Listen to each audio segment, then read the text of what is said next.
오랫동안 방사능 누출 의혹이 끊이지 않았던 경주 월성원전. 최근 조사를 통해 지난 20년 이상 방사성 물질이 누출되고 있었다는 의혹이 사실로 밝혀졌습니다.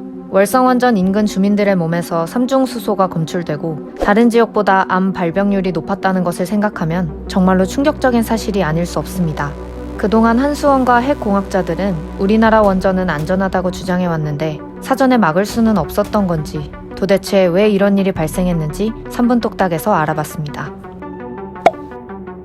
지난 9월 10일 원자력안전위원회는 경주 월성원전 1호기의 사용 후 해결료를 저장하는 수조인 사용 후 해결료 저장조에서 방사성 물질이 포함된 냉각수가 누출되고 있다고 발표했습니다. 사용 후 해결료는 핵발전소에서 전력 생산을 끝내고 폐기되는 해결료로 엄청난 열과 방사능을 계속 내뿜기 때문에 일정 기간 동안 냉각수에 식히면서 저장해야 하는 아주 위험한 고농도의 방사성 물질입니다.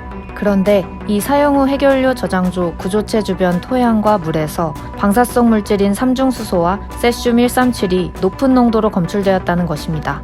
삼중수소는 리터당 최대 75.6만 베크렐로 사용 후 해결료 저장조 내 냉각수 농도에 거의 근접하는 수준이었고, 세슘 137은 핵 폐기물로 분류되어야 할 수준이었습니다.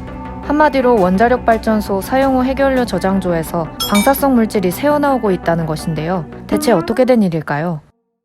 먼저 사용 후 해결료 저장조 안에는 냉각수가 새어나가는 것을 막기 위해 방수 페인팅이 되어 있습니다. 이것을 에폭시 라이너라고 하는데요. 시간이 지나면 이곳저곳 손상이 될 수밖에 없습니다. 그러나 우리나라 원전을 관리하는 한수원은 지난 수십 년 동안 특히 바닥면의 에폭시 라이너에 대한 보수를 단 한 번도 진행하지 않았습니다. 결국 이곳에서 균열과 손상이 발생했고 많은 양의 방사능 냉각수가 누출되었을 것이라고 추정하고 있습니다. 이보다 더 큰 문제는 에폭시 라이너뿐만 아니라 차수막까지 손상되었다는 사실입니다.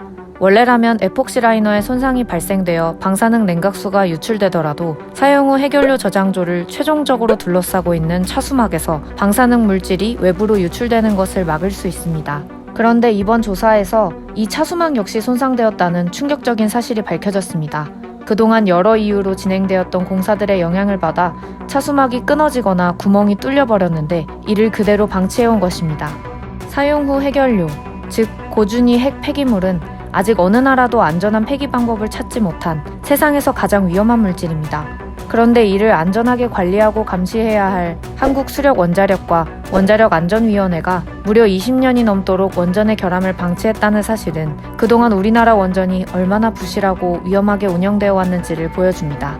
한국수력원자력과 원자력안전위원회는 이 방사성 물질이 얼마나 외부로 유출되었는지, 이로 인해 주민 피해가 발생했는지에 대해 조사해야 합니다. 또한 월성 2, 3, 4호기를 포함한 전국의 24기 원전에 대한 전수조사도 필요합니다.